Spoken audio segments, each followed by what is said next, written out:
How's it going, everyone? Welcome back to another video.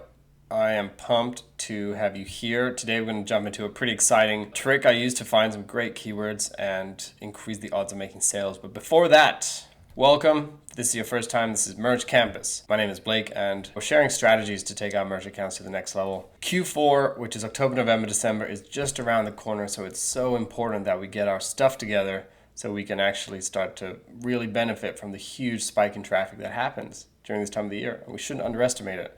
And it's really the best time to be on merch because if you're in the low tiers, you get a lot of sales, which allow you to tier up and sets you up for the next tier. And if you're in the high tiers, a lot of your shirts will start selling, they get reviews, they start to stick, they become year-round sellers, and it boosts your overall cash flow throughout the year ahead. Very huge, important time. So, of course, I'm happy to share some of the strategies today, which will help get us there. Okay, without further ado, let's jump right in. So what I'm going to do here, the principle is I'm going to look at shirts that are selling already, and I'm looking for reviewed shirts, okay? Usually when we do research, we try to avoid the reviewed shirts because it signifies competitive listings. But in this case, we're doing a different thing. We're trying to find good keywords, okay? This is all about keywords, so let's do this. So if I go, for example, funny cat shirt, I'm going to put in my merch thing there. As you know, Amazon, they kind of mess around with the layout sometimes, so they're constantly testing what converts better. And right now they're testing this format of the page, so we only get a few per line, like 4 shirts as opposed to maybe more. All these will do, okay? Hopefully you're looking for a more generic cat one. For example, this one caught my eye, okay? It's got 9 reviews, so we click into it. Now this is where the magic happens, okay? Because I've got a listing here, I just whipped it up really quick. It's I'd spend all 9 lives with you. It's kind of a cute cat shirt because cats have 9 lives. That's the joke there. And we're gonna write this listing, okay?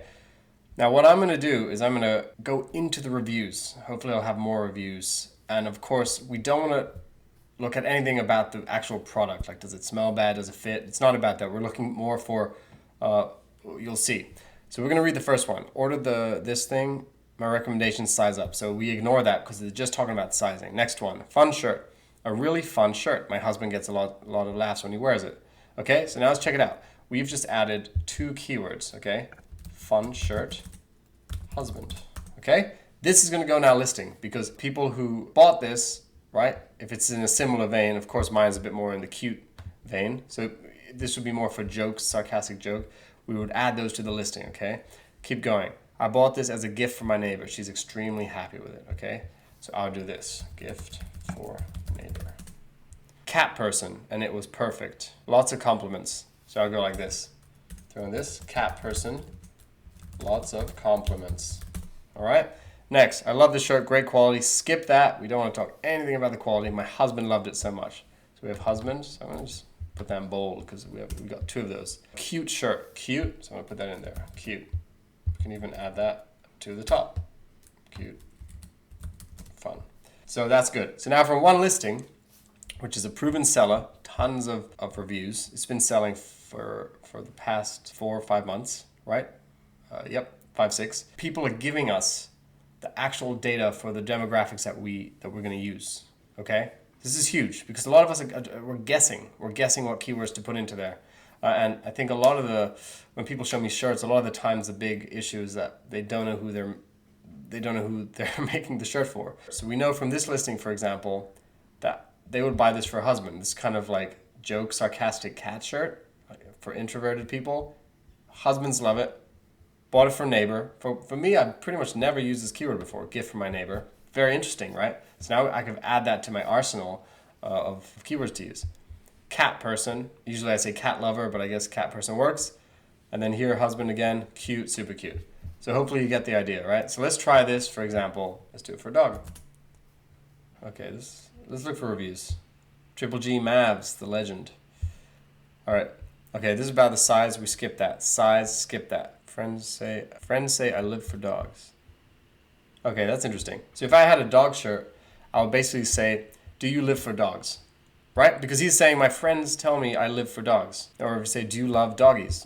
So you're basically using the customer data. It's free. It's the only stuff that we can see, right? Instead of just kind of guessing, let's look for more. Interesting. Let's click that. This guy's a hot seller. All right, we're gonna go to, this is the last one. My son loves this shirt. So if you would make a shirt like this, you would say, get this shirt for your son. and use those keywords because this is how moms search for things. Okay, bought this for my 8-year-old grandson for Christmas. Okay, so if you're making a dabbing or some kind of similar shirt during this Q4 period, put it very clear in the bullet, in the keywords, get this for your grandson for Christmas. Because we know exactly what kind of a demographic is buying this shirt. If you want to go even more specific, you can add 8-year-olds, but not necessary, right? Cute, my stepson loved it, all right? This is the biggest keyword trick. So they're telling you exactly who they're buying it for. So now optimize your listing. Say, get this for your stepson. Boom, because now when they're searching dog shirt for stepson, yours will be up there because you've optimized it for that, right? Okay, so I'm gonna wrap it up now because you get the gist. But let's say, for example, we're in this thing now, okay? So I'll go like this. So I would say cute cat shirt, the most broadest of broads, okay? You will never sell anything if you just have that, unless you're very lucky. And then I would add some of these. So I'll go gift for husband, neighbor, or cat person, all right? So we got gift for husband, gift for neighbor, or cat person. And then I'm gonna add at the end, just gonna write T, because we got a nice keyword there, cat person T. And the brand name, let's just do something like this. I love cats clothing. All right, then if you want to learn about how I find out more keywords, you could check out another video that I did on how to write a merch listing. But this is just a different keyword trick, right? So if you love your kitty, grab this t-shirt and get ready for lots of compliments. The perfect, I'm just making stuff up now, Christmas gift for cat lovers. Okay, that's the gist. Let's just do that for now, though. I'll fill in the second bullet and the description. We're using real validated data from Amazon's reviews because the customers are telling us exactly who they're buying for. And then we're using that to hyper target the listing. I feel not many people are doing this. It's a big thing. All right, thanks so much for watching. Hopefully that helps you. I've seen a lot of shirts where they're too broad, they only have this keyword, cute cat shirt. Try to rank for that. It's almost impossible without ads. That is either too broad or they don't know who they're selling it to. So think about it and do research, look at reviews, look who's buying, and do that, all right? Okay, thank you very much for watching. Let me know if you have any questions. Talk soon.